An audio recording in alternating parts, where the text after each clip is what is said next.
शान्ताकारं भुजगशयनं पद्मनाभं सुरेशं विश्वाधारं गगनसदृशं मेघवर्णशुभांगं लक्ष्मीकान्तं कमलनयनं योगिभिर्ध्यानगम्यं वंदे विष्णुं भवभयहरणं सर्वलोकैकनाथं। प्रिय मित्रों, आज कार्तिक महात्म्य का छठा अध्याय है। कल कार्तिक महात्म्य का 5वां अध्याय हमने किया था, जिसमें कार्तिक स्नान का विधान क्या है यह श्री कृष्ण और सत्यभामा संवाद में पूछा गया था। आज नारद जी ने बताया है कि कार्तिक स्नान का विधान क्या है, जो आज हमारा ये छठा अध्याय है। नारद उवाचो नाडीद्वयावशिष्टायां रात्र्यां गच्छे जलाशयं तिलदर्भाक्षते पुष्पो गंधाद्यै सहित शुचिः। नारद जी ने कहा कि 2 घड़ी रात अवशेष रहे, तब तिल, कुश, अक्षत, चंदन आदि लेकर शुद्ध होकर जलाशय पर जावे। नहर की अपेक्षा क्रम से 10 गुना झरना में, झरना से 10 गुना नदी में और नदी से 10 गुना संगम पर स्नान करने से फल कहा है, और तीर्थ में स्नान करने से इसका दूना फल कहा गया है। स्नान के पूर्व विष्णु भगवान का ध्यान करके स्नानार्थ संकल्प करें। फिर तीर्थ में उपस्थित देवताओं को क्रमशः अर्घ्य, पाद्य, आचमनीय आदि देवे। अर्घ्य मंत्रार्थ: हे कमलनाथ, आपको नमस्कार है। हे जलसाई भगवान, आपको नमस्कार है। हे ऋषिकेश, आपको प्रणाम है। मेरे दिए हुए अर्घ्य को आप ग्रहण करें। वैकुंठ, प्रयाग तथा वद्रिकारण्य में जहाँ कहीं विष्णु भगवान गए, वहाँ विष्णु भगवान ने 3 प्रकार से अपना पैर रखा था। अतएव जहाँ कहीं विष्णु भगवान ने अपना चरण रखा, वहाँ पर ऋषि, वेद, यज्ञों के सहित समस्त देवता मेरी रक्षा करते रहें।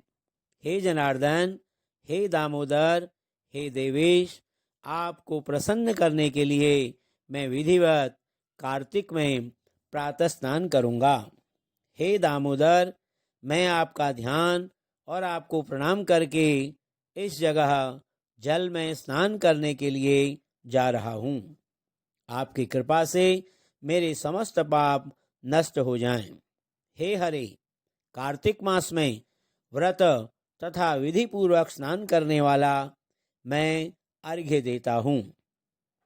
आप राधिका के सहित ग्रहण करें। हे कृष्ण, हे प्रबल राक्षसों के नाश करने वाले भगवान, हे पापनाशक, इस कार्तिक मास में नित्य नैमित्तिक कर्मों के द्वारा दिए हुए मेरे इस अर्घ्य को आप स्वीकार करें। कार्तिक स्नान का व्रत करने वाला भागीरथी यानी कि गंगा, विष्णु, शंकर तथा सूर्य का ध्यान करके जल में प्रवेश करे और नाभि पर्यंत जल में खड़ा होकर विधि पूर्वक स्नान करे। गृहस्थ तिल और आंवले का चूर्ण लगाकर, विधवा स्त्री तथा यति तुलसी के मूल की मृत्तिका लगाकर स्नान करे।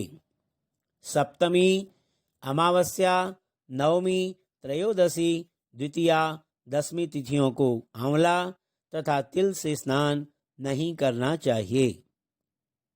प्रथम मल स्नान करके पुनः मंत्र स्नान करे। स्त्री और शूद्र वेदोक्त मंत्रों से स्नान न करें, उन्हें पौराणिक मंत्रों से स्नान करना चाहिए।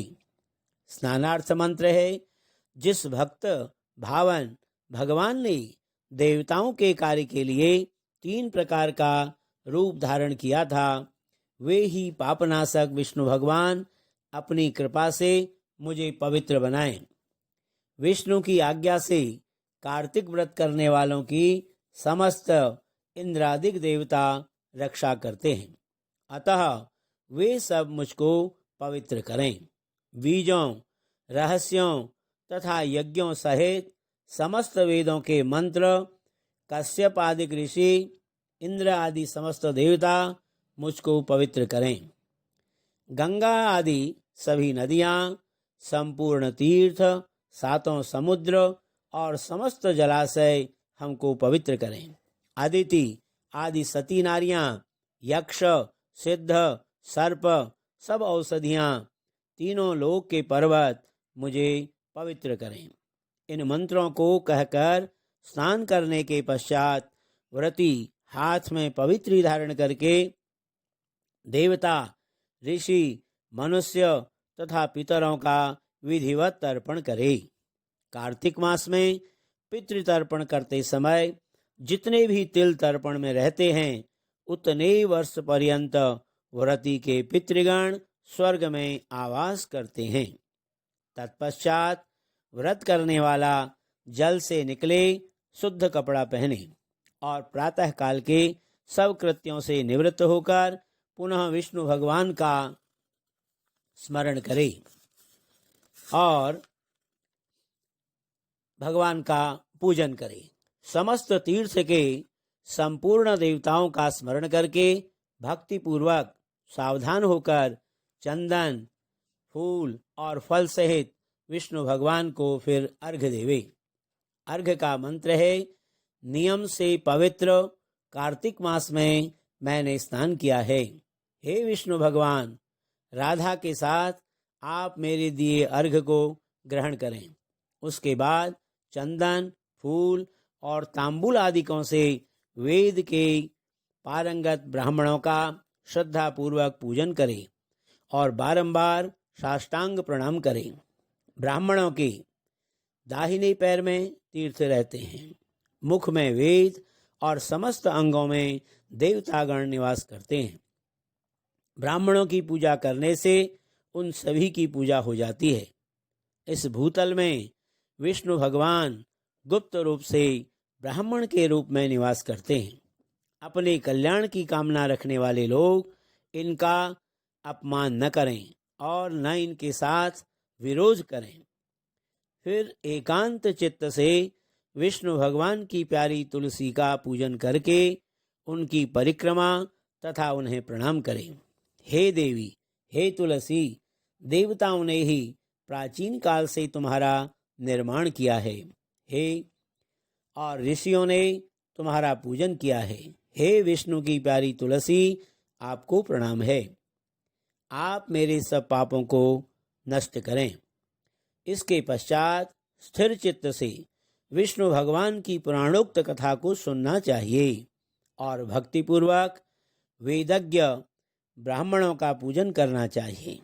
इस प्रकार भक्तिपूर्वक जो लोग पूर्वोक्त विधान से सब कृत्य करते हैं उन्हें विष्णुलोक प्राप्त होता है। समस्त रोगों तथा पापों को नष्ट करने वाला, मनुष्य को श्रेष्ठ बुद्धि देने वाला, धन पुत्र आदि का साधन, मुक्तिदायक कार्तिक के व्रत के अतिरिक्त कोई उत्तम व्रत इस संसार में नहीं है। श्री पद्म पुराणे श्री कृष्ण सत्याभामा संवादे कार्तिक मास महात्म्ये षष्ठोऽध्यायः। बोलो श्री लक्ष्मी नारायण भगवान की जय।